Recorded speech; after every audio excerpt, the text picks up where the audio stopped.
Закон глазами ребенка. К юбилею Республиканской Конституции в Доме правительства открылась выставка детского рисунка. Работы посвящены разным статьям – о праве на бесплатное образование, свободу вероисповедания, охрану жизни. Экспозиция открывается второй раз. Ранее ее уже показывали в детской библиотеке имени Дабе Мамсурова. Зрителям представили конкурсные работы, которые могли войти в изданную Конституцию для детей. Всего свыше 300 рисунков. Комиссия отобрала из них 32 лучших. Мы сразу концепцию такую выработали, что выбранные нами статьи, доступные, как нам кажется, по тексту для детей, были разосланы во все школы республики и в первую очередь в художественные школы, чтобы мы получили вот эти рисунки.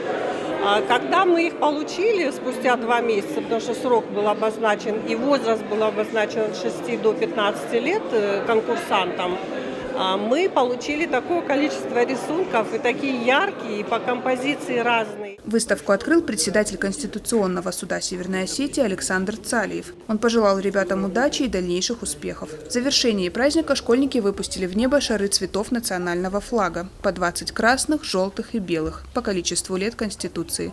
Фатима Макиева, Яна Гагиева, Самас Шипшев, Осетия ТВ.